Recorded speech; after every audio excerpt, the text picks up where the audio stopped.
Good evening, sir.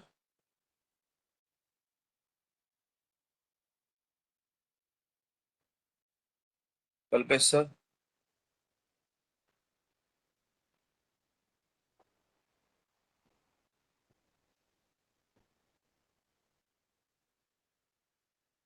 Hello. Yes, sir. Good evening. Good evening. Am I audible? Yes. Am I Priyanshu has joined? I cannot see his name. No, I think she has not joined yet.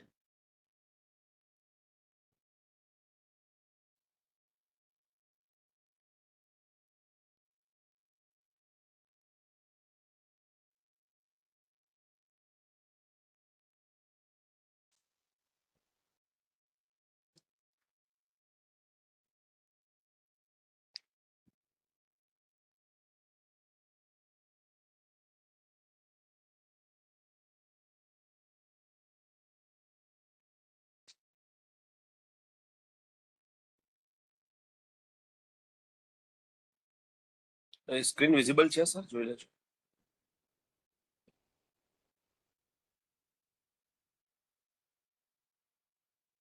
Yes, visible, visible. All right.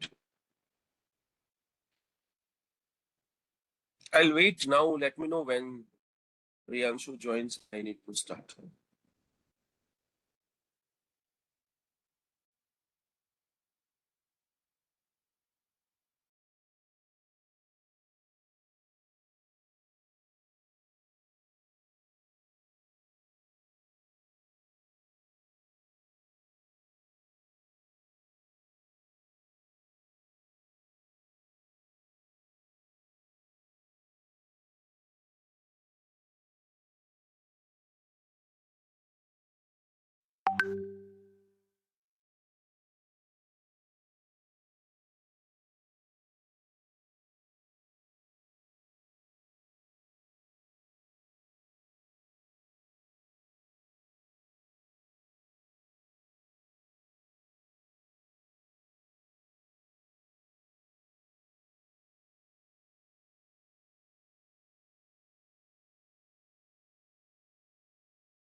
So, good evening. Yes, Hardik sir, please let Yes, no.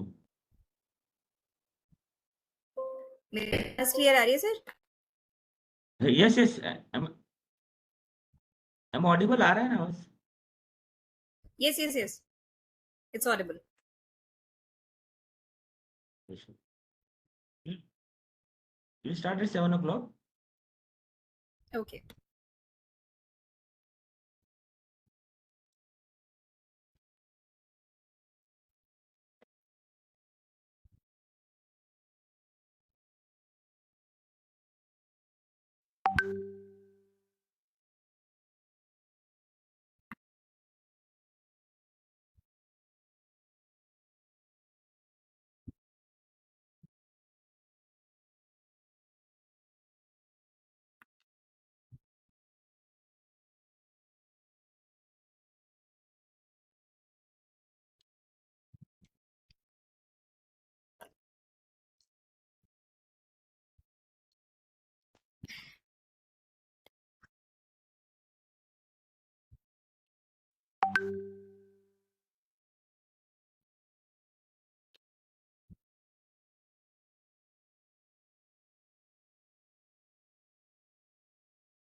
Hello. Shall we, I sir? think we can start. Yes, yes, yes.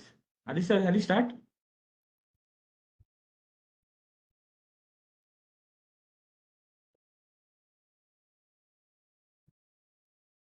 Hardik sir, shall we start?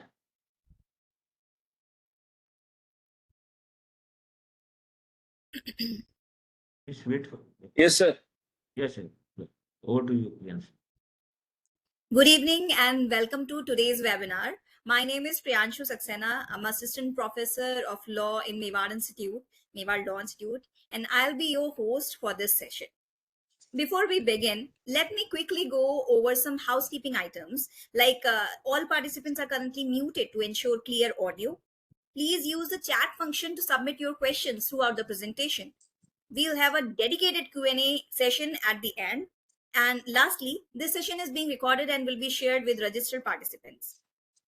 So today we are incredibly fortunate to have with us a distinguished legal scholar and practitioner who brings a wealth of knowledge in intellectual property rights and legal education. And it's my absolute pleasure to introduce Dr. Hardik H. Parikh, who joins us today as our keynote speaker. Let's something about Dr. Parikh.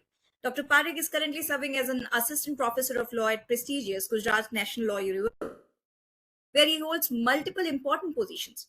He is the head of the training division and faculty convener of the Legal Services Committee, while also coordinating the postgraduate diploma program in intellectual property rights. What makes Dr. Parikh's expertise particularly valuable is his unique combination of academic excellence and real-world legal experience. He earned his PhD in law with a specialization in intellectual property rights from Gujarat University, Ahmedabad in 2017. His doctoral research focused on intellectual property rights aspects of traditional knowledge and its protection, issues and challenges. A topic that's incredibly relevant in a rapidly evolving digital landscape. Dr. Parikh brings over a decade of practical legal experience to the table. From 2006 to 2011, he practiced as an advocate to various courts, including the City Civil Sessions Court, District Court, and Gujarat High Court.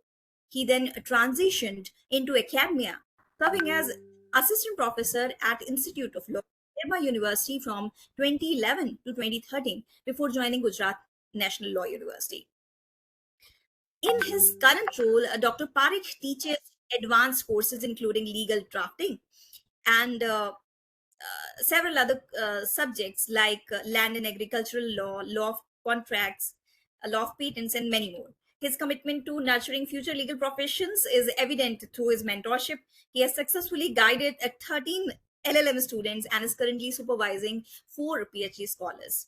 Dr. Parikh is also deeply committed to community services through his role as faculty convener for the Pro Bono Club scheme, ensuring that legal education extends beyond the classroom to serve society. Without further delay, let me invite Dr. Parikh to share his insights with us today. Dr. Parikh, the floor is yours. Thank you so much for general introduction. Thank you. I hope I'm audible and visible, and we are good to start. Yeah. Kalpesh sir, we are good to start. Am I audible and visible to all participants? Yes, yes, yes. Yes, All sir, right. we can. Yeah. Thank you so much. So welcome to the second last day of the second online capacity building program on POSH Act. We are learning so many things. We met first time when we inaugurated the course on 16th, and I'm fortunate enough to be in front of you again with innovative topic which is given to me, which would be absolutely a part of curiosity of all the participants, maybe coming from the law background or non-law background, that do we have any important cases, observations by courts, and what is the aspect which is already covered under the law, still it is part and parcel of some of the judgments. For kind information, we don't have interacted, so obviously we have a mixed group of law students as well as the non-law students also, non-law participants also. So hurriedly speaking, if you are aware, if you broadly bifurcate the legal structure of the nation, we divide the government organs into 3 broad categories. One is a legislature, second is the executives, and third is the judiciary, right? So when legislature's role comes into picture, it is in order to enforce, in order to enact the law. The law, POSH Act, the Sexual Harassment of the Woman at the Workplace Prevention, Prohibition, Redressal Act, enacted by Parliament in the year 2013. Once the act is enacted, the task of enforcement starts. So whatever subjects and whatever discussion has happened earlier in front of you is part of the executive part, right? So executives are the second wing of organs of government who have duty of enforcement of any legislation. And then role of judiciary comes into picture when there is any kind of a gap either in implementation of the law, enforcement of the law, or there is any kind of ill effect over the rights of the people, right? And therefore the third wing, today's discussion, previous two wings are already covered, like how a legislature came out with the law, that discussion is over. How executives are coming into picture, what is the enforcement mechanism, that discussion is also over. And I'm sure you have taken a lot of things from that. The third and last wing of our government organization governed according to Indian Constitution is judiciary. We always say judiciary is a guardian of Indian Constitution, and their role is very proactive by virtue of the judicial process. And when you talk about judicial process, the government judiciary of India has set remarkable milestones. They have achieved remarkable milestone and created record. And one of the record is that judicial activism. In the entire world, Indian judiciary is known for judicial activism, and its glittering example is the entire law itself. When the entire legal structure of the nation was completely absent, vacant, silence about the workplace harassment, judiciary came into picture with the Vishakha judgment, which is discussed so many times earlier. And therefore, when the judgment was declared, the guidelines were enforced from the year 1997 to 2011, when the draft legislation was enacted, and finally in 2013 the law has been there. So now, after the enactment of the law in 2013, it's a 12 years time, almost 12 years time we are witnessing. So within this 12 years time, what is the impact of this particular law? Whether any matter has been brought before the court of law, or everything is going very smooth. The moment law came into existence, all employers have become very vigilant. All the internal committees are working properly. All local committees are working properly. All women who is filing complaint are getting satisfactory answer. Is this the situation, or there is something different? That picture we are going to clear today. So your curiosity in order to understand the judicial aspect of the law will get clarified here today. So I request you all to be with me. That will be a marathon meeting for you today. I seek an apology in the beginning only, because if you will surprised to note that very soon Dr. Kalpesh Kumar Gupta and team, we are working together to come out with a compilation of the selected cases. And you will be very happy to note that more than 60 judgments we have found, which are landmark judgments. Obviously, it's next to impossible to place all 60 judgments in front of you. And therefore, with the permission, I've identified almost 25 plus judgments, which are considering very important, touching various aspects. And you will get to know that whatever procedure you have studied so far, what is judicial observation with respect of that. So there will be a lot of discussion happening today. Obviously, you will get recording and also the presentation. But still, I request all of you to be with me and forgive me. Pardon me if I have to go a little bit faster, right? So law relating to women, I always say it's a galaxy in the universe of law. It's always say, because when you are touching the law relating to women, please keep in mind there is separate legislations, rules, regulations, and many other laws which are specifically for the women. And you are touching only one planet. I again, with great responsibilities, comparing law relating to women, I am comparing with the galaxy. So one of the planet of the galaxy is the POSH Act, which you are touching. This is only for drawing your attention that what a big subject you are dealing with and what will be the scope for future learning together for you, right? We always say, I quoted this in the beginning of this particular course, and we in India, when we talk about the women's safety, we always quote this thing, yatra naryastu pujyante ramante tatra devata yatre tanatu pujyante sarva tatra palakriya. That means when women is honored, divinity is blossoming there, and where every woman is dishonored, all actions which may be highly noble will remain unfulfilled. One more interesting thing is Shochanti Jamayo Yatra Vinashyatu Tatkulam Na Shochanti Yatpur Yatreta Vardate Tadadi Dasvida. That means a family in which women, including mother, wife, sister, daughter, are full of sorrow. That family meets with destruction very soon, while the family in which they do not grieves is always prosperous. And in order to explain this, this is the simple example which I would like to print in front of you, right? You see there are certain characters available from epic stories, the law we are discussing, and it's a time to connect some of the very important messages, social messages which are available. I'm sure you are able to identify these characters. Here, this character is from Ramayana and this is from Mahabharata, right? This is Jatayu. When you see the Ramayana and Sita Haran episode, there is a simple example that when Ravan came, he was kidnapping Sita. And when Sita Mata was getting kidnapped, the bird Jatayu tried to find, and ultimately it fought with Ravan, knowing that it is very powerless. Ram started finding that in which direction Sitaji has gone, he found it, and he died in the lap of the Lord Krishna, Lord Rama. We say that he was an incarnation of Vishnuji, and we this is the example that when a bird also fought that in my presence I will not let dignity of the women be compromised, I will die. And then the epic story says he died in the lap of God. Second example is from Mahabharata, when this is the photo of Bhishma Pitama, right? The eldest and very elder member of the family. When in a court, in an open court, Draupadi's undressing was going on. Dushashanas came and he started undressing Draupadi. He was the eldest one. He had to speak that no, in my presence, you cannot molest women. But still he chose to remain silent. And when he chose to remain silent, ultimately it has been written that he died on the deathbed of the arrows, when he died with the very much sorrow, and ultimately he died in the battlefield of Kurukshetra. So when we talk about the Indian situation, multiple examples are there, but still we always take references from the epic stories like this. So now when we saw 21st centuries of progress, we see that there are many unprecedented examples where the women's roles is always proactive in terms of earning livelihood. She is going out of the family.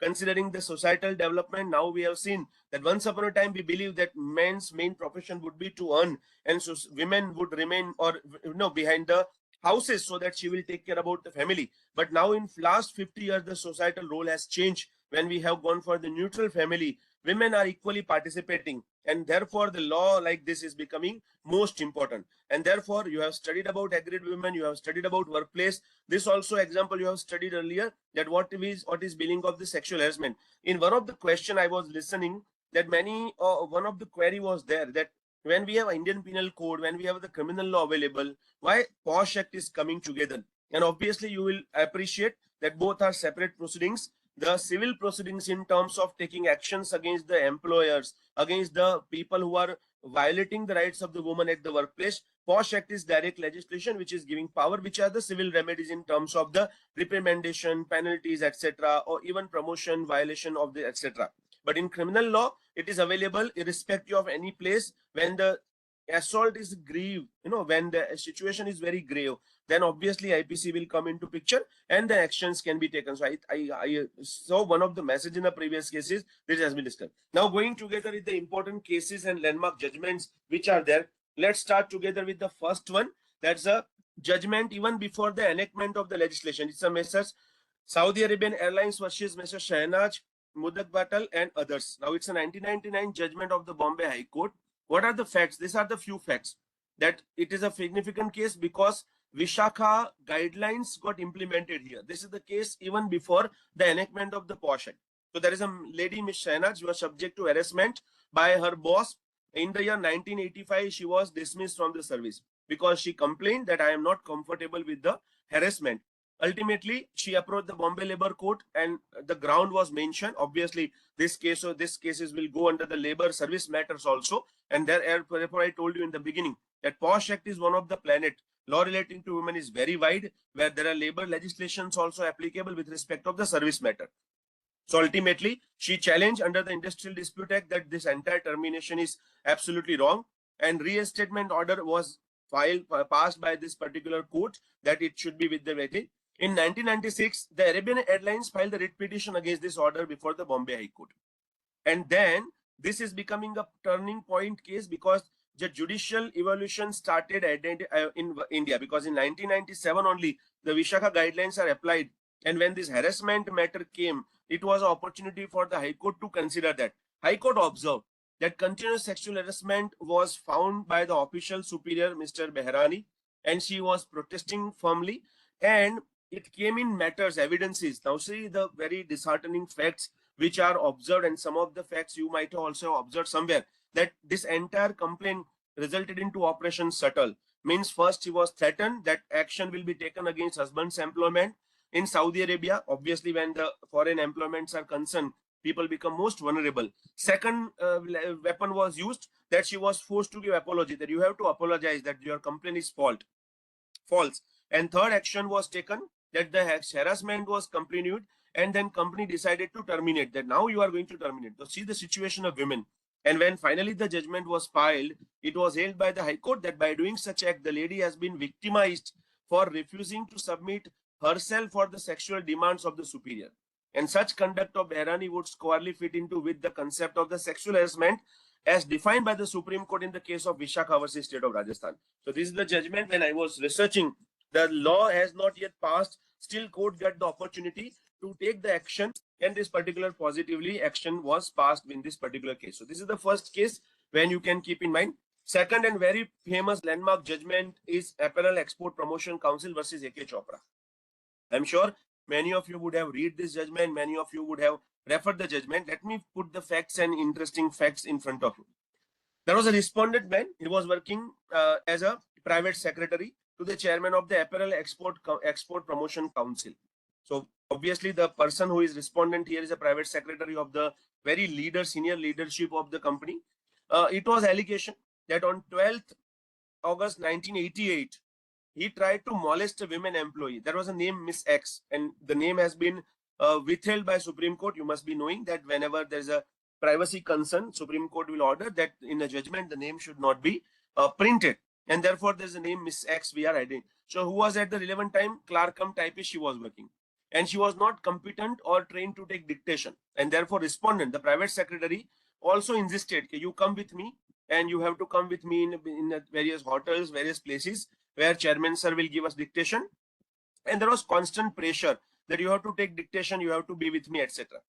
Now, when she was waiting for the head director to come, the respondent, private secretary, tried to come too near to her, and she objected. Still, he didn't stop and started continuing the objectionable behavior. This is very common, very renowned facts. You might have seen that many times the cases, real life incidents also you have observed that this is very glittering example of the same also. So respondent told that she can type it in the business center in Taj Palace Hotel, which is at the basement, and he will help. So he tried to help him, and ultimately there are many other matters. I have cut short the discussion, that ultimately he tried to take advantage. He tried to take advantage of isolated places, tried to sit too close, and ultimately the matter was ultimately tried, submitted to director, and even though there was something very important, the corrected matter was given again to type to her, and ultimately in this constant conversation, he was trying to molest that particular lady, and obviously warning was given, but still. Now, through for a while, we went for a business center, but again resumed the office. Now, Miss X responded in many times, and there was a height that in a lift also, when they were coming from the basement, there she has to press the emergency button so that she can come out from the lift also. Very next day, Miss X was unable to meet director, and she wanted to give a complaint, but then she gave her the oral complaint and written complaint also. And respondent was placed under suspension, and charge sheet was served to him that he has committed this particular harassment and what are the important defenses from his side. He ultimately came out with the common defense, which is available in almost many complaints, that it is a false. I have not done anything, because whatever has happened, there is no witness, there is no one who has seen it personally, and then ultimately all are the false complaints. Now, when this inquiry started, for what you have studied earlier, inquiry officer or appointed, examination case started, witness statements started to be recorded, that was unwelcome sexually determined behavior on the part of respondent. And very interesting thing to be observed here is that whenever such complaints are filed, obviously the personal things, whatever has happened between two people, may not come on record, but some witnesses would always try to give testimony that yes, we are also aware that this kind of thing we have seen from distance also. So direct evidences may not be directly available, but certain statements in which the behavioral pattern of the perpetrator would be visible. So officer contended that allegations were true, and therefore disciplinary authority imposed penalty of removing him from service. So he was ultimately removed. Now, when the case went to the division bench, and according to that, respondent only tried to molest, but since he had not actually molested, the action of removal of service is not justified. Now, see the defense. In a law, you might come across this kind of examples that it was only attempt to molest. I have not done any molestation. Just by going closer, it is not a kind of the actionable crime. No, therefore, this entire termination is particularly unjustified. So division bench rejected the petition and concluded that since respondent had not actually molested, the case of removal was not made out, and he was contended that petitioner shall be entitled for promotion as to compensate the time loss and shall be entitled for benefit except back wages, and he should be posted in other office outside the Delhi for a period of the 2 years. So see the observation by the court, High Court, that when there is only attempt, there is no case made out, evidences are not available, so entire termination is wrong. And in spite of there is a complaint, everything is okay. So he was supposed to be promoted. Finally, matter came to Supreme Court. And when Supreme Court took the cognizance, such a wonderful judgment has been available that it was observed by the court that it is a growing menace of the sexual harassment of the woman. And therefore, 3 judges bench by a judicial review laid down certain guidelines in Vishakha versus state of Rajasthan. And therefore, the guidelines are very clear that the sexual harassment definition is available. And this is called unwelcome behavior. Unwelcome sexually determined behavior. It may be directly or by implication or physical advances or demand or request of the sexual favors, sexually colored remarks, showing pornography, any other unwelcome physical, verbal or non-verbal conduct, sexual nature were made out. So court observed, which is contrary to the previous judgment, that it has been a case, and therefore in cases of a sexual harassment, the courts need to examine the broader possibility of the case instead of they getting swayed away by the insignificant and narrow technicalities. This is example of the narrow technicality, right? What is narrow technicalities? That as it is only attempt, and therefore like a normal other criminal cases, there is no benefit of doubt, there is no any kind of direct case established, and therefore lady is wrongly complaining, and then ultimately the dismissal is absolutely wrong. This narrow technicalities was removed, and such cases should be dealt with a greater sensitivity. Otherwise, it will be demoralizing effect on the women. And court must examine the entire fact of determination, the genuineness of the complaint. Sympathy and mercy in such cases is misplaced and unqualified. This is the very important judgment. I am sure that all people who are in the capacity of doing investigation can keep in mind that sometimes the mercy and sympathy may also be pleaded. That this is not a direct touch, direct connection. Observation of the Supreme Court is very clear. So Supreme Court observed that High Court has completely overlooked the ground realities, and the fact has been ignored that respondent has already behaved against the morality and decency. Okay, otherwise High Court should have not interfered about punishment was required, and therefore the punishment was supposed, and Supreme Court set aside order of the High Court and upheld the order of the disciplinary committee and departmental authority to removal from the services which was there. So this judgment is very much significant because this is broadening the definition of the sexual harassment to include the non-contact form of misconduct. Non-contact form of misconduct is also actionable. Yeah, criminal complaint may not be filed, but yes, disciplinary committee can take a call on that. Addresses various behaviors that create a perpetuate a hostile work environment. And this judgment is emphasized that employers are liable for sexual harassment by their employees and must take proactive steps to prevent and address such incidents. And it is highlighting the need of the strict action against the perpetrator. So this is the important landmark judgment, Appellate Council, which is always there, which is referred, and which is always considered. The detailed judgment copy, you can get it. I will also share in case you want to get it. Now, this was the second important judgment. Now moving towards the third. Saurabh Kumar Malik versus Comptroller and Auditor General of India. It's a 2008 judgment. Now Delhi High Court extended the definition of the workplace. Let me tell you that there are certain important things, because like whenever law is established, law gives definition of the workplace, definition of agreed women, definition of what is sexual harassment, etc. The role of the defense lawyer would always be that how I can save my client from that. One of the glittering example is this also. Why? Because interesting discussion is whether the mess which is there for the people to take a food is also called workplace. See, sometimes legal interpretation is very important. You can always get it. So what are the important facts in a brief? This judgment is very wide, and I wanted to discuss all the facts with you, but unfortunately, because time is very less, I have put the bulleted point. So there was an allegation that the Glen Mess was a place where complainant was residing, and there was a trespass by the perpetrator. And therefore, when he tried to trespass into the mass area, the perpetrator argued that it is not a workplace because it is residence. And therefore, when I am not working, I am not supposed to be penalized under the Sexual Harassment of the Workplace Act. And therefore, harasser, the lady, filed the complaint in her room, an exchange of the verbal communication followed by physical touch, and then judgment was given in order. Also submitted that explanation workplace would cannot a place where any person of the public could have access, and that complainant has lodged FIR alleging violation of section 420, 451 of IPC, whereby charges are for a trespass in the room. This will be an absurd situation where the criminal case, the petitioner is facing a charge of house trespass, whereas in the departmental proceedings on the same ground, it is treated as a harassment at workplace. So this is the interesting example that in one case is when IPC, it is a criminal trespass, which is for house. And when departmental proceedings are starting, there is a question that workplace. An incident of harassment is in a Glen Mess, which is a different room, completely different area from the workplace. And therefore, definition of the workplace is not including this area. Finally, the judgment came that it was interpreted that achievements of the object sought to fulfill, namely to protect working women from sexual harassment. Mess was held to be a workplace, and court opined that employment of the work when connected with the conjunction or gives it a wider scope, and it is not necessary that workplace would be only a place where actual office is situated.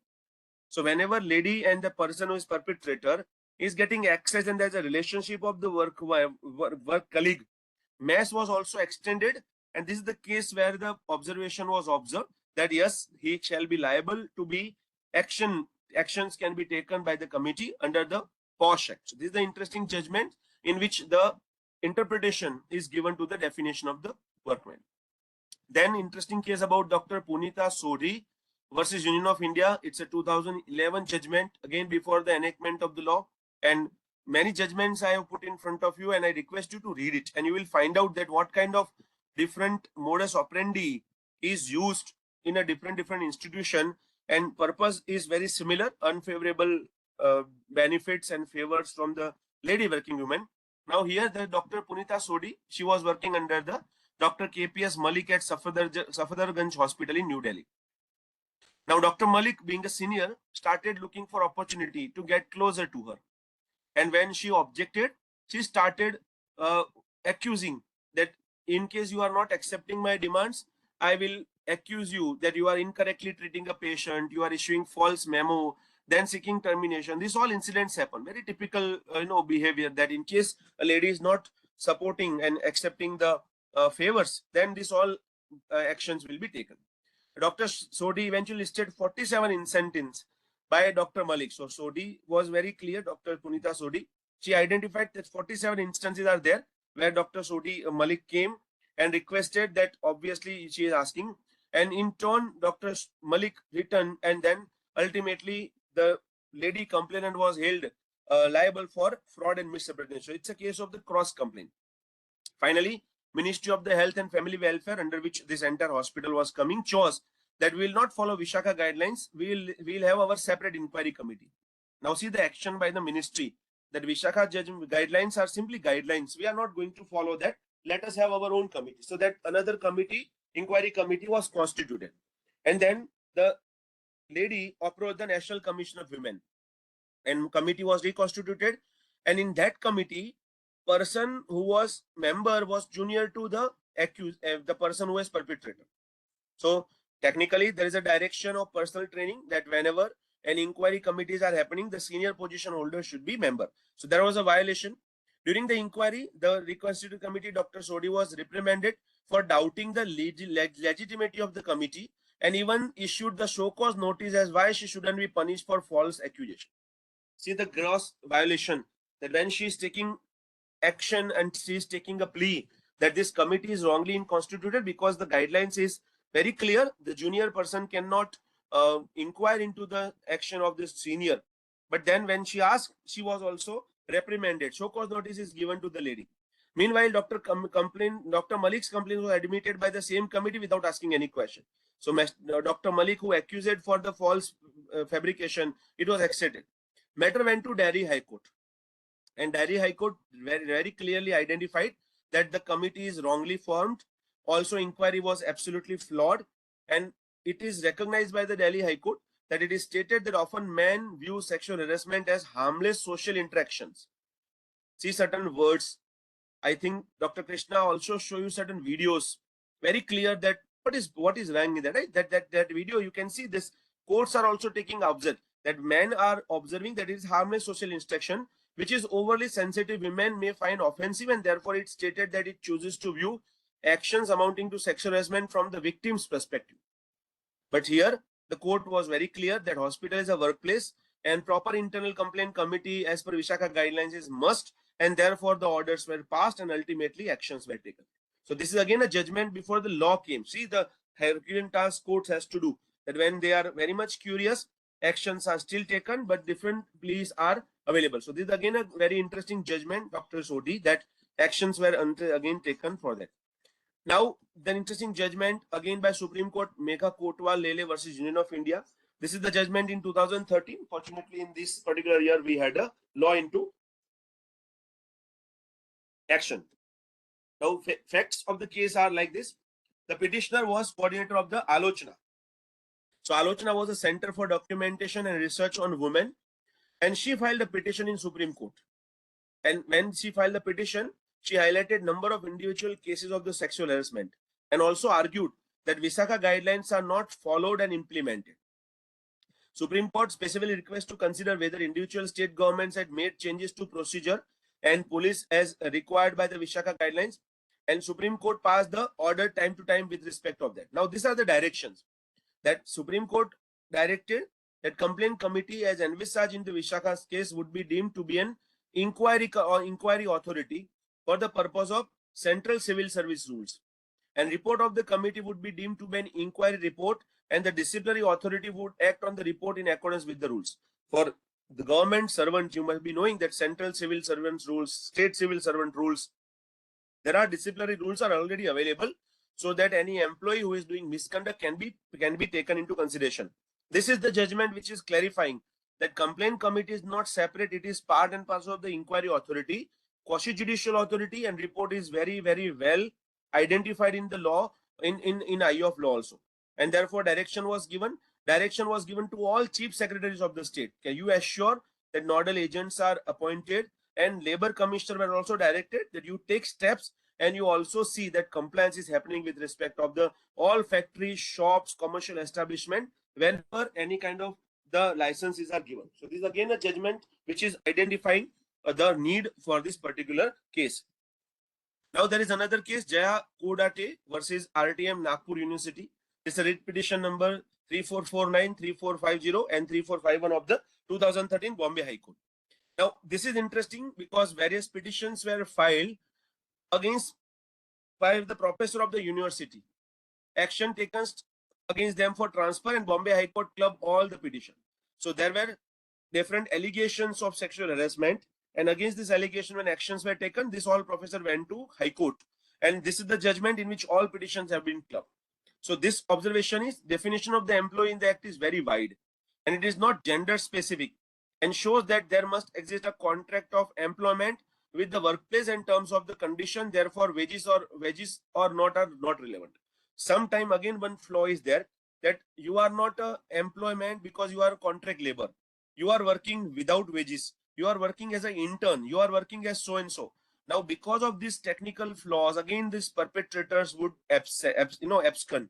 This is the case in which this all things are there. So this is the case which is covering that all heads of department or employers who has contract with the management and regulate the exercise of the supervision over the workplace are all relevant. So this is the case which is identifying that whatever the situation of university, it's a workplace, and all the people who are part and parcel of the university are entitled to take action in case of the sexual harassment. So that's a judgment which is available. Then one interesting case about writing chitti. No, it's a DS Grewal versus Vimmi Joshi. It's a 2009 judgment. That's very interesting. In Pithogarh, when army unit is established, situated, army public school which is known as General B.C. Joshi Army Public School, being run by a society known as Army Welfare Education Society. Miss Vimmi Joshi was appointed as a principal from 2004. Mr. Hitendra Bahadur was a deputy commander, and at the relevant time was posted at the Pithoragarh. When he was stationed in Sonmarg, in connection with the providing security cover to pilgrims of Amarnath Yatra, she wrote a love letter to Miss Vimmi Joshi and used to make advance towards her. So this is the case in which love letter was written, and she reported the matter to chairman of the school management committee. But then, against the complaint, she was terminated. Why? Because the respondent was very reputed person, and love letter is very common. That was nothing. In case you want to see the love letter, this is the copy you can see. It has been written, "My dearest Vimmi, allow me to confess you that I have fallen in love with you. What a man needs in a woman: love, trust, and faith. When I look deep into your eyes and I find there is abundance, nowhere in my life I have ever come across a woman where intelligence, appearance, maturity, and beauty is so well avoided in one single person as in you. You are no doubt a very charming and gorgeous woman, beautiful and attractive. You are very magnetic.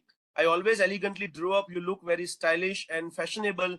With a slim and slender body, you appear absolutely fit, intelligent, witty, confident, compassionate, and very much in control. You are truly a role model for all young people, and you place a most darling friend of me. I adore you from the core of my heart and always value our friendship. You are precious and priceless. May I extend my hands toward you and hold your hands tightly and ask you to lean on my shoulder whenever you need me. It will be a great pleasure. Lot of love. H. This is the example which is love letter has been filed, and when the letter has been complained, the lady has been terminated. Now matter went to Supreme Court, and Supreme Court found that management of the school is completely guilty to violate the guidelines issued by Visakhapatnam State of Rajasthan. Why? Because whenever any letter has been mentioned, the sexual harassment would also come. Now, for your kind information, why this letter has been read. Sometimes some appreciation letters are also there, but the language is completely different, right?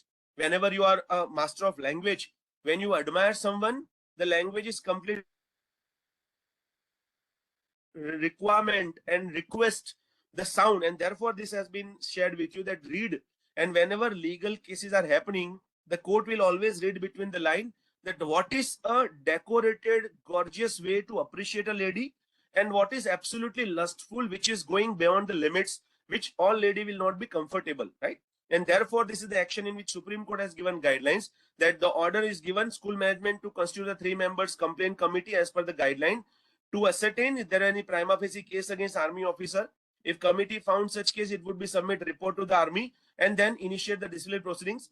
Court also affirmed that school management was bound to bear the legal cost to incur the principal, which council fee excess at the 50,000 rupees, for it had not complied with the Visakha guidelines. And in absence of the law relating to sexual harassment, Visakha guidelines were only source, and it acted as a deterrent and ensured strict compliance with this respect of aspect. So when you see the horrible situation where lady is complaining for being uncomfortable and she is getting terminated, what would be the fate? These are the examples and cases which may not be part of the other normal thing, but these are the reported cases and the things. So this is the example that how love letter is also considered to be there. Then there is a case Vijay Jalali versus HMT Limited, 2010 judgment. Now petitioner here was a complainant, and this complainant was dismissed from the service because for having abused and beaten up the male security guard on duty. So petitioner complainant was dismissed because it was alleged that he has beaten the male security guard. Now there are 2 written complaints submitted against the security guard, no action by the management. Constant harassment and provocation was there by security guard.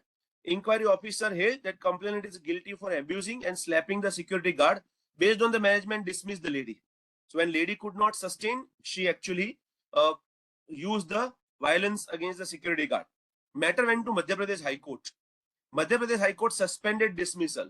Held, since the petitioner was sexually harassed in the past and complaint were made out, but no action was taken thereon, and on the date of incident also, sexual harassment was practiced on the petitioner. Therefore, it cannot be said that petitioner was unjustified defending herself against the sexual harassment. Penalty may be levied for violence, but termination is wrong.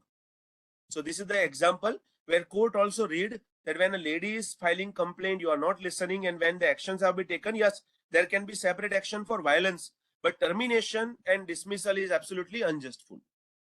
Then there is a case of Indu Singh versus Union of India, writ petition number 7294 by 2010, Delhi High Court judgment. Now this judgment is that this is about the constable with CRPF. The petitioner lady was working as a head constable with the CRPF. She was informed that her promotion to the post of assistant sub-inspector and informed to complete the formalities to enable issuance of the formal order. Now when she was moving from admin block, she was harassed by another sub-inspector who behaved in an inappropriate way with her and told, "You are looking very smart these days. You are being very warm towards your colleagues. Why don't you think about me? You are a widow. You are entitled for full life." So this kind of words, I have, with due respect, I have to quote the words so that you can get to know that what kind of conversation would be objectionable. So these are the exit wording. Now, when she was objecting, complaint was filed. Harasser lodged a counter complaint that she assaulted with the PT shoes and threatened for the dire consequences. So there's a cross complaint again in this particular matter. Inquiry was held for both complaints. Charge sheet was issued to the petitioner that she has indulged into an act of misconduct by beating the alleged harasser with the PT shoes. She challenged the same by writ petition also. There was no eyewitness of the harassment, but beating with the PT shoes was confession. Promotion was held to be in effect while dropping the charges, and classic case for harassment by response of the woman. So ultimately it was promotion to head, but then assault on wage was upheld. So this is the case in which cross complaint, again harassment was accepted and the matter was again reprimanded.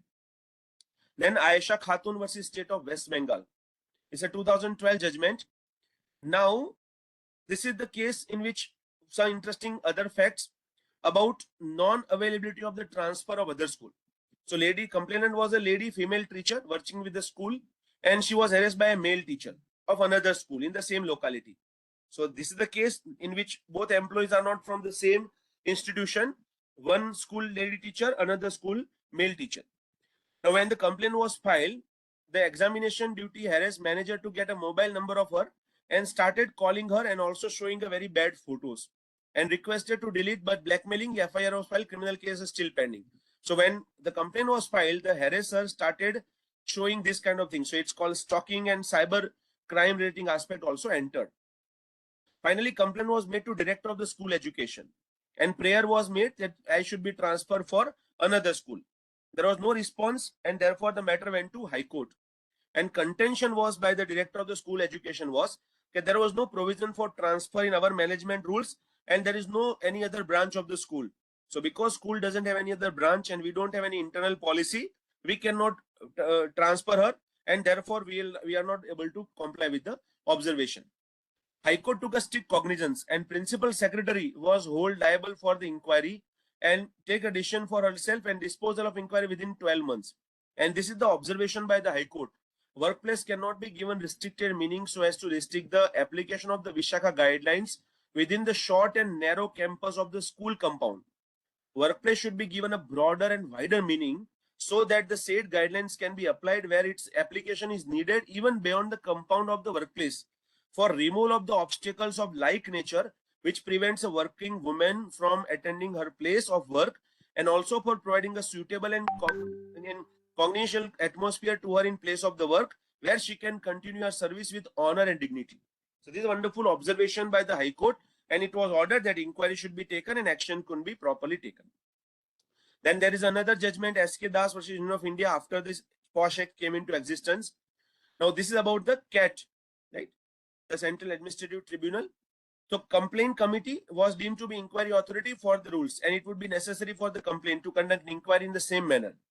Now complaint committee cannot return finding of the guilt against government servant without adopting procedure of this Rule 14. So this is the classic case for the central government as well as state government officers, which I identified earlier also. This is the, again a additional thing that all the judgments and all the inquiries should be conducted as per the Central Civil Service Rule also, and therefore proper opportunity should be given. Arrestor should also be given opportunity to rebut the allegations, and dismissal order, if it is wrong, then it can be pass order. So this procedure should be followed. Now the very important and landmark judgment, which is still prevailing. Just in 2025, this judgment is read by Supreme Court once again, and a direction is passed against almost all the state governments. That's the Aureliano Fernandez versus State of Goa case. It's a 2012 case but 2025 also, this judgment has given certain direction. It's the latest landmark case also. Now, fact is, there was a Mr. Orlando Fernandez by the internal committee in Goa University that multiple complaints were well received by the female students that his allegation was there against him for sexual harassment. Now, internal committee passed an ex parte order against him on account of his absence during the inquiry proceedings. Multiple occasions held that his act amount to grave misconduct and consequently recommended his service to be terminated. So inquiry committee gave instruction, he didn't appear, ex parte order was passed. Subsequently, in view of the gravity of the charges leveled against him, he was terminated from services and was disqualified from future employment of the university. So he was taken stringent action. Now the matter was challenged before the Bombay High Court. High Court observed the internal committee has granted ample opportunities to him, but there is a failure of opportunity, and therefore internal committee is absolutely right in passing the ex parte order. What is ex parte order? For your kind information, where the respondent is not turning up, the inquiry committee or court has power that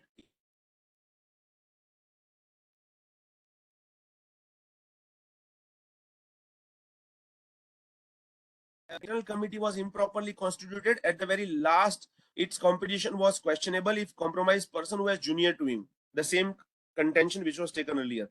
Contention was also that inquiry has been conducted with the undue haste without giving a fair and reasonable opportunity, and therefore High Court did not see any merit in the said petition and dismissed. Matter went to Supreme Court, and Supreme Court observed this one, that inquiry was completed in a tearing hurry and was not given reasonable time to effectively participate in the proceedings, even though several dates were missed by him, which were on the medical ground. So it is very important, listen very carefully in case you are part of the inquiry committee, that if the opportunity is given to opponent and if he or he is presenting certain kind of allegation or any responses, and if there is a medical ground, what can be the fate of that inquiry that has been identified here? The hasty manner in which inquiry were conducted were against the principle of natural justice, as it did not give him a proper opportunity. On the ground of procedural irregularities, Supreme Court quashed the set-aside judgment passed by the High Court, and the matter was sent back to internal committee for conducting fresh inquiry. So you have to be very careful when even POSH inquiries are constituted, that free and a fair procedure, principle of natural justice, acceptance, and giving proper opportunity. This all is a mandatory thing which is part of this ordinal judgment. Now, in this, Supreme Court observed that there are serious lapse in enforcement of the POSH Act even after a long time. And Supreme Court observed, however, salutary this enactment may be, it will be succeed in providing unity and dignity of the women. And unless there is a strict adherence, this law will be not acceptable.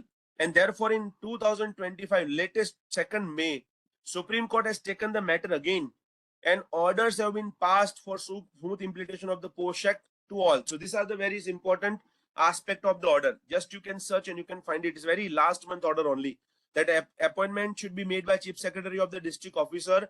Local committees, internal committees should be constituted. File affidavit on behalf of the each state that in your state proper implementation is happening. Union of India was also given information that Union Territories compliance is must, and nodal officer and website upload is mandatory. This is the latest landmark judgment which is making it mandatory for everyone, private organizations, government organizations, to appoint the committee, to come out with the rules, to come out with the policy, to come out with the website update. Otherwise, obviously it will be contempt action, because right now it's a judgment of the Supreme Court of India. So 2012 judgment, it has still effect and it has been passed very positively. This is the latest situation of the case.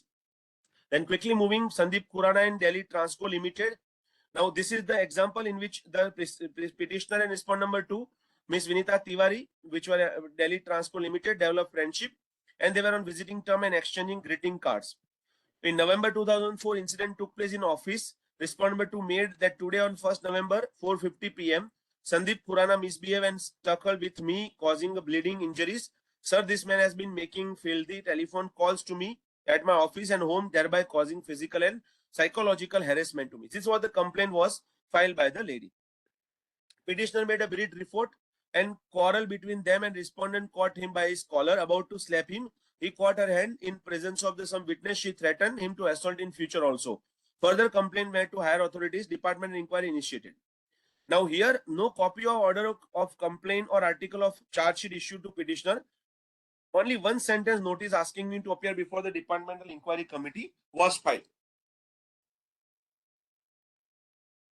This is again important because whenever any inquiry committee is starting procedural aspect, a proper procedure is always to be followed under the principle of natural justice, right? So already what is a complaint, what is the background, this all things should be served so that the respondent can come out with the defense in order to then. Matter taken by Delhi Commission of Women and removal from services for disqualification of future employment under the government. It was challenged by the petitioner. Due to non-procedure of the methods, the entire header was quashed and procedure established and disciplinary rules must be followed. So this is the example in which, because the procedural methods are not followed, the complaint and the action which has been taken is completely false. So this is also a very eye-opening case, that just by complaint in case of taking action, how important it is there to follow the rules and procedural aspect. There is a case of Sonibai Nathu Kumar versus State of Maharashtra, in which the sexual harassment is by headmaster, primary teacher and watchman of the school. Complaint again was made and superior, and he went for medical leave. There was no action for complaint. Ultimately, complaint went for police station also under section 354 of IPC and section 10(3) of the SC/ST Act. There was a pressure to withdrawal complaint. Charge sheet was also filed by the police. Ultimately, challenge was made to MET. Status quo dismissal of application was there. Now, Division Bench of Bombay High Court observed there is no interference with the transfer being administrative process. There's a merit in her grievance that while deciding her application, the tribunal made totally uncalled observation, not necessary during passing orders. And therefore, this is the example which is making all judicial officer or quasi-judicial officer to be very clear that while passing an order, you should not make any sweeping remarks of general nature of any class of people, women, lawyer, politician, businessman, landlord, tenant, doctor, but it should be very decorative order. So this is the case which is important for the people who are passing final orders. You should be refrain from making any other commentary. In eye of law, it's called obiter dicta, right? When judicial orders are passed. Similarly, when quasi-judicial reports are made, this is also very important. So pen of a judge should be just like a knife of a surgeon, which probes into the flesh only inasmuch as it is absolutely necessary for the purpose of the case. So this judgment I have selected in order to tell, because many of us would be part of the complaint, you would be passing certain order. No need to write anything which is not required for that. And therefore, proper training is also required when you conduct inquiry. Proper training is also required when you pass an order so that it can be filed further, it can be brought further. So detailed order you can read from the judgment also. Any disparaging remarks which are not unwarranted by evidence against a person should never be made. A judgment should not be made on the conjuncture and summarize of the personal knowledge. It should be based on proper appreciation of the evidence, and courts and tribunal must refrain from making any observation and remark regarding personal character of individual, particularly women, unless it is absolutely imperative in deciding the case. So that's the case about that. Then why are Mida versus Union of India? There was a female stenographer, again complaint of the sexual harassment was made. Inquiry was competent authority, prima facie it was a case of harassment. Now the charge sheet was filed to petitioner, and it was a retired secretary of the CVC, Central Vigilance Commission. He was appointed as an inquiry officer, and based on the finding, petitioner was dismissed. Now this dismissal was challenged on the ground that NGO to be a body and appointment of the retired secretary was not fulfilled. But then it was held that this, according to the requirement, if it's a proper authority, the inquiry was proper and there is no any allegation. So when the retired secretary of the CVC, can he be part of the complaint committee or not? That was a case. Then BM Sanjeeva versus Union of India. That's a judgment about the CISF constable when he was dismissed because it is the minor girl by touching the private part, and when he was dismissed, action was taken. Contention rejected and action was observed. The complaint committee would be only a fact-finding committee, no proper to punishment, bound to give a report to the disciplinary authority only. So this is the case in which complaint committee is not a authority to take action. I think previous discussion also there was a question that what is the power of the complaint committee, internal committee's role. The committee is not an authority to be punished. It's a fact-finding committee. So the recommendation will be given and either disciplinary authority or the employer will take action. direct action by the committee is not warranted. This is the landmark judgment. You can always keep a note on that. There's a Kanla Port Trust versus KR Chauhan. I will move a little bit faster about that. Yes. Okay. There's a Bidyuk Chakravarti versus Delhi University case in which the petitioner was head of Department of Political Science in Delhi University and appointed as honorary director of the Gandhi Bhavan also. Dr. Anamika filed a complaint that sexual harassment was made by the petitioner. The committee recommendation that issuance of the letter of warning, he should be stepped down from the directorship and should be debarred from all administrative post supervisory duties for 3 years. It was followed. The matter went to High Court. Report was committee supplied to petitioner, but no copies of annexure, no opportunity of making representation, no opportunity to have cross-examination, and no copies of the statement supplied. And because this all were not followed, the action was quashed and proper procedure was to be followed. And it was held that inquiry was in gross violation of the principle of natural justice. So again, I told that if principle of natural justice is not followed, the matter will be subject matter of the thing.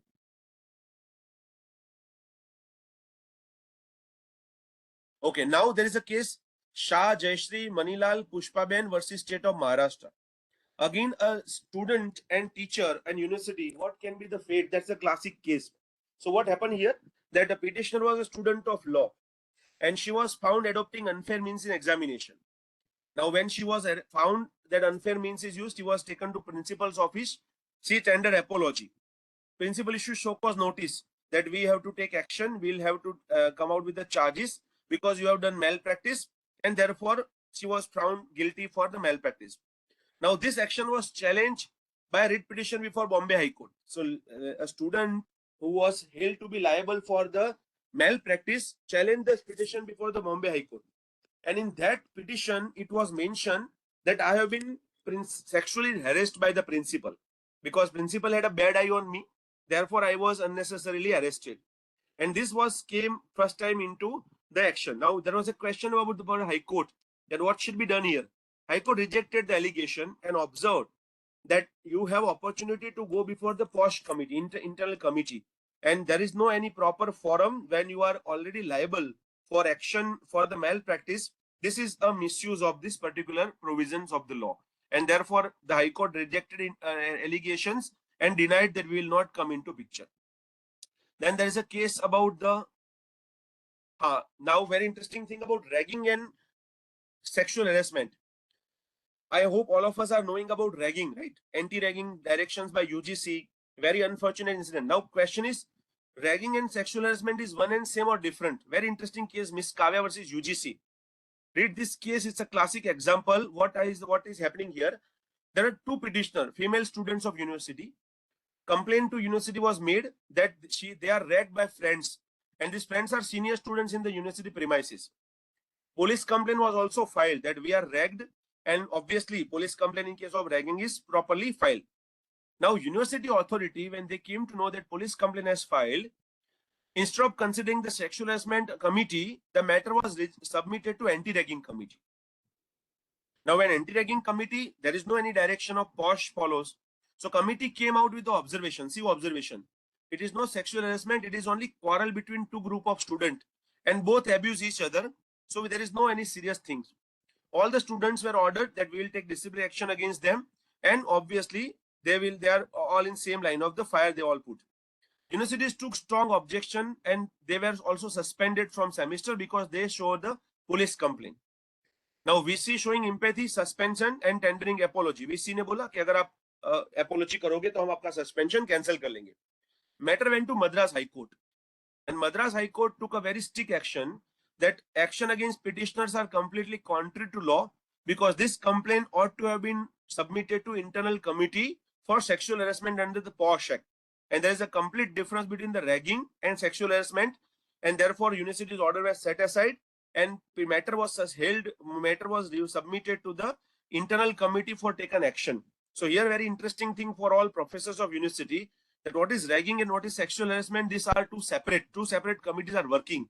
If by mistake also one matter has gone to another, there can be dire consequences, and courts are taking very strict cognizance of this matter also. Now there is a case by Jamia Millia also, very interesting case, Mohammed Azimur Rahman versus University of Jamia Millia. What happened here? The Delhi High Court, there is no restricted definition of the special limited meaning of the expression sexual harassment. Why? Because harassment was lady. She was assistant professor, and there was a complaint that one particular language and gesture is used for her. And by stating particular fact without even specifically calling this action as a sexual harassment, yet the same can still be sexual harassment. Why? Because the harasser sent a SMS to victim by calling her Kulfi. Okay, there was a pet name, very name. You are Kulfi. So she was looking like an angel yesterday. Today you are beautiful. तुम बहुत प्यारी हो kulfi. सकबीर sir के cabin में हूं, थोड़ी देर के लिए आ सकती हो क्या? अकेले अकेले क्या कर रही हो kulfi? This kind of word were used. So this is the non-verbal communication. Calling name was also held to be sexual harassment, and actions were taken. Committee was constituted. Actions were taken. So sometime when in a lighter note also, when this kind of words are used, this is also considered to be the thing. Then Pallavi Pandey, I will move a little bit fast because there are a lot of interesting things to be considered. I will move forward with the okay, sorry. I hope it is visible.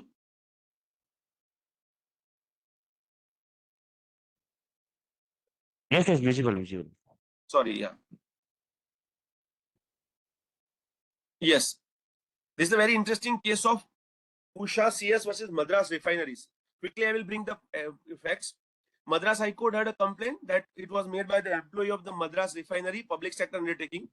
The employee alleged that she was denied her study leave with pay, salary, and promotion because she rejected advantage of the general manager of her department. See, this is an interesting example of abuse of the law. So there was a complaint by a lady that when she applied for a salary, leave, promotion, everything is rejected. Why? Because I am not giving any favor to general manager. After examining the fact, court held that employee's allegation regarding her promotion and study leave were baseless because all actions and decisions are taken as per the company policy. Further, complaint committee was properly constituted. Employee has given opportunity. Inquiry has been delayed because of the employee itself, and therefore no allegation were proved. Rather than in this case, the sexual harassment was merely a weapon to bargain for a promotion, and therefore the court observed that the employer is supposed to keep a vigilant eye on the victim, and the delinquent is not expected to allow women to use it as a shield to present by the apex court as a means to seek vengeance. It is true that we are bound by the decision of the apex court, but does not mean that they can be allowed to interpret the suit of convenience for the woman like petitioner for a personal gain. The court held that this is Vishaka is a double-edged weapon. And keeping in with other decision of the subject, affirmed that the court cannot assume allegation of harassment is correct unless it is first referred to the complaint committee. So this is the case which is eye-opening with respect of the thing. Now, when finally it's a 2019 judgment, Anita Suresh versus Union of India. Please allow me a few more minutes. I am sorry, it is so interesting and so many interesting cases I have, but I will wait few minutes. I will come. Miss Anita Suresh filed a complaint of writ petition. Challenge report dated 20 January, the Internal Committee of ESIC Corporation, saying that retirement benefit of Mr. O.P. Verma to be withheld and independent department inquiry may be initiated against him. Now, report was result of a written complaint filed by the petitioner. Listen very carefully. This is something very interesting. So, Mr. Anita Suresh filed a complaint petition, right? Because there was a person, Mr. O.P. Verma, and the retirement benefit were withheld. And against that, this matter was that report was result of a written complaint by the petitioner on 8 July to the employer against sexual harassment. Respondent misbehaved and made attempt of sexual advantage against her. Now, there was a complaint of sexual harassment. Now, these are the petitioner's incidents reporting. See, this is the way unhone report kiya hai. Yesterday, when I was seated with my colleagues on first floor of building, Shri Verma, O.P. Verma, came and commented indicating sexual advantage. I cannot paper the filthy language be used for me. Yesterday, in the presence of my staff and other members, he asked me to come alone to check the shortcoming of the male toilet when nobody is there, and I will follow you soon.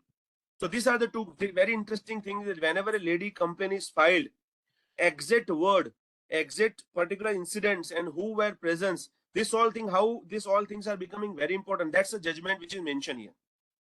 Based on this complaint, internal committee was constituted, and obviously the respondent was called. He denied allegation. He stated that petitioner made the complaint because of her grudges due to certain official work disposed by him in absence. He further added that it only brought by the absence of soap in the male toilet to a notice and remark were misinterpreted and taken totally out of context. He is there. He made a remark that bathroom में soap नहीं है. Soap नहीं है, इसकी वजह से you filed a complaint. The internal committee examined the petitioner who could not recollect the names of any other person present in the time of the aforesaid incidents. She was shown relevant papers relating to staff, but then she was also unable to reflect the name. And she stated that confidence in the incident of Mr. Rasmi Kapoor on the same day. So cutting short the discussion, whenever you have a doubt that how internal committee can reach to the actual level that the actual incident has happened or not, this is the glittering case. You can read the entire judgment. Most of the thing is, it's a two-way. Whenever any complaint is filed, if the members are expert, they can easily get it. That, okay, what have you stated in the complaint? And when you are telling that this thing has happened in front of someone, can you remember? And let me tell you, if you are telling truth, you don't have to remember. And therefore, this is the wonderful thing you can always keep in mind, that when you are in a situation to decide the complaint, how, what methodology you will adopt.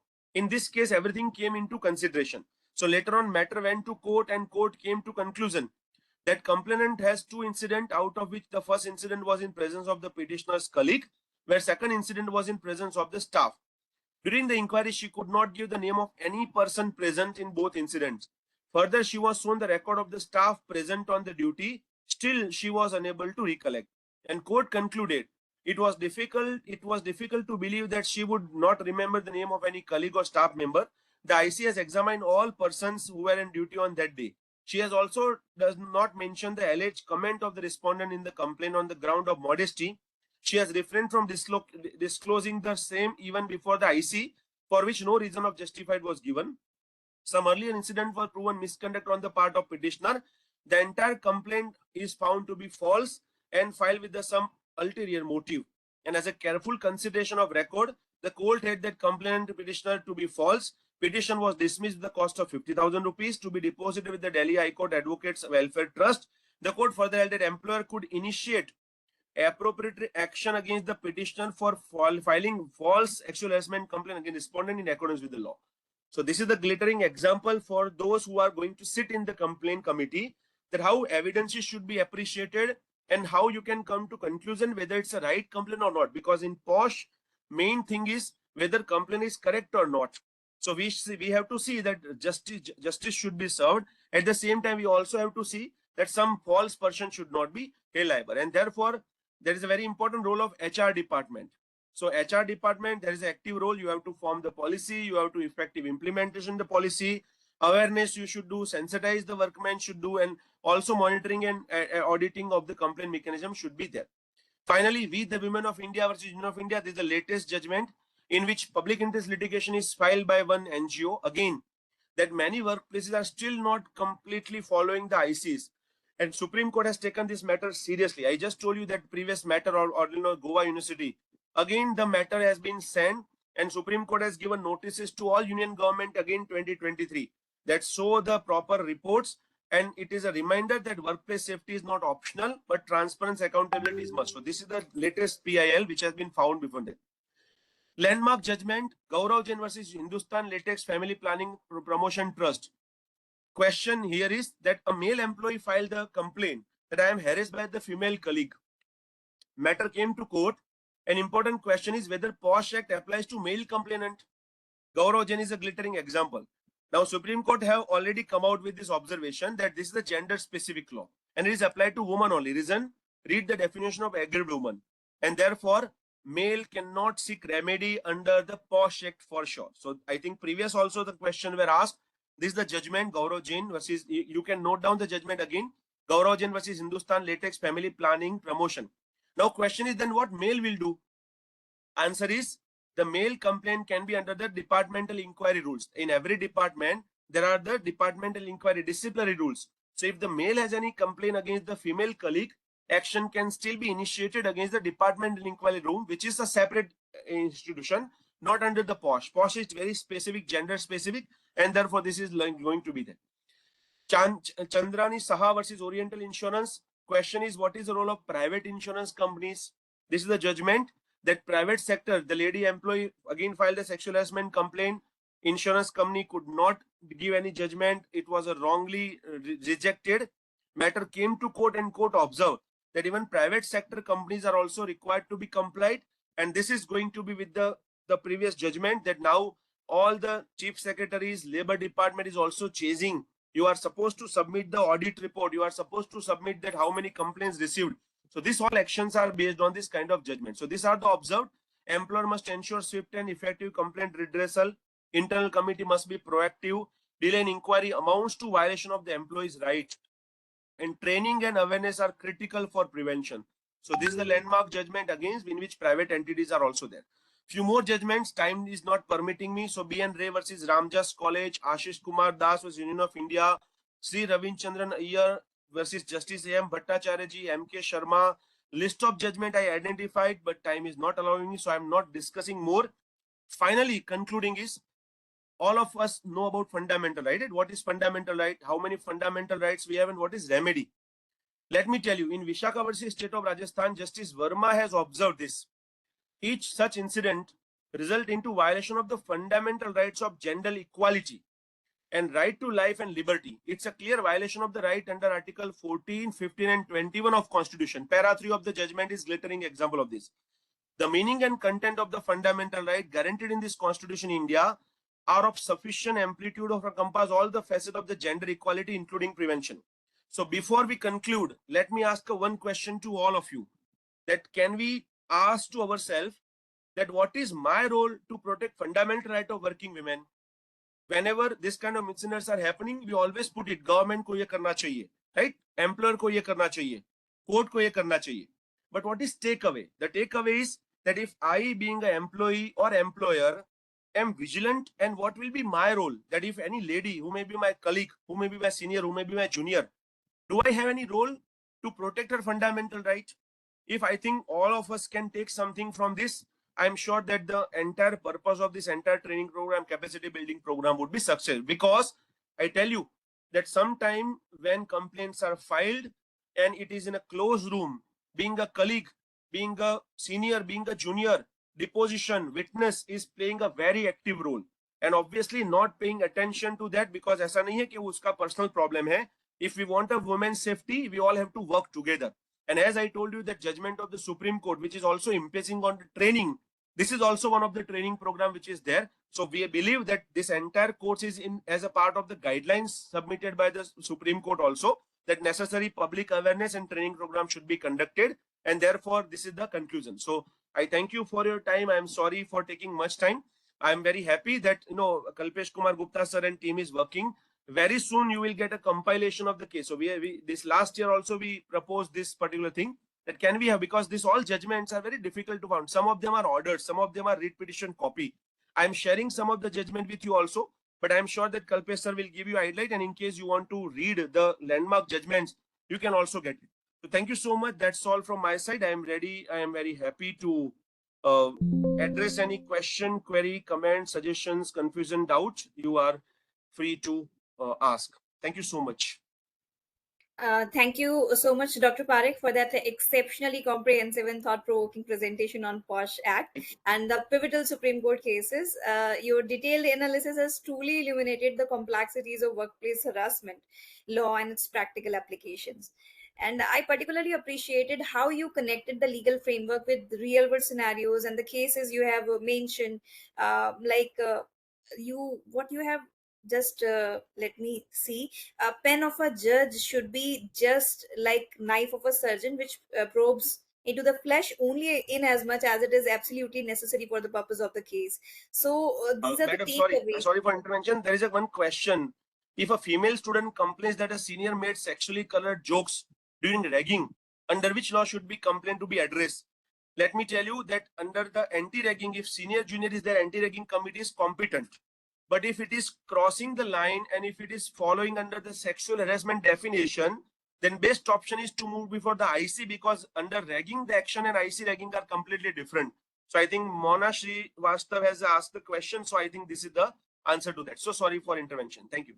No issue, sir. Not at all. The whole session was so comprehensive that you have, I think, covered almost all the things and all the questions that can like strike in the minds of the listeners. So, is there any question from the audience? The floor is Sonam, open. you raise your hand. Sonam, over to you. Sonam Mittal.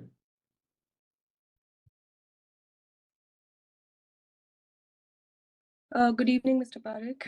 Hi, I work as an external member for different companies and different organizations, and the role of external member in the Act is very crucial. There are several provisions, yes, but there are just two places where um, there's just one place where it is specified that the presence of external member is essential, which is the rule for principles of natural justice. While the next rule for mandatory presence is only for the chairperson and one member, and it does not include the external member explicitly. Often we see that companies are trying to just get rid of the case and they don't include the external member in the inquiry proceedings. So, do we have any case studies or case laws that deal with this, where an inquiry has been considered void because the Yes, external yes. member The was not present? same I identified the previous cases which I highlighted. This is the same, that whenever IC which is having external members, when inquiry committees are there, the committee should have proper representation. As I think the previous session has taken care about the redressal mechanism. If it is not properly followed, let me tell you with due respect that committee may come out with a finding. The matter will be simply submitted to High Court under Article 226, and then High Court will completely come out with the observation, or they will not be going to follow the instruction, and this entire complaint and report will not be considered to be acceptable. So principle of natural justice is must to be followed. I think Kalpesh sir, if the previous case or the redressal mechanism has been shared, you can share it with here. Because of the time paucity, I'm not discussing that here. But I will share. You can always write to us. We'll guide you that this is what the mechanism is there. I think yesterday Krishna ma'am has already shown you the GLLU policy, if I'm not wrong, right? So we Yes, have yes. so many questions and we have so many queries. Yes, yes. But What still, about that male is student in possible. sexual harassment? Is there any other option? Yes, male student sexual. I told you that POSH Act will not come into picture. So this is the out of syllabus question. But yes, in every institution, there's a student disciplinary committee. So male student harassment can go with the student disciplinary committee. Even UGC ragging guidelines are also there. So their mechanism can be there in every institution. It is a mandatory by UGC, right? You can always go there. Is there any training mechanism for ICLC under POSH Act?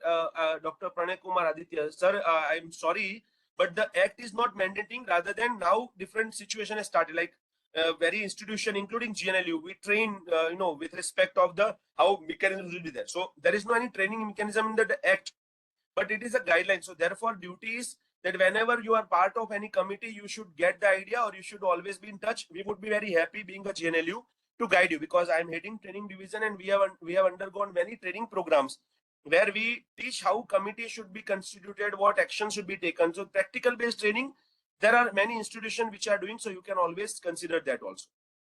Right? Thank you so much. Thank you so much, Parikh sir, for the wonderful session. And I think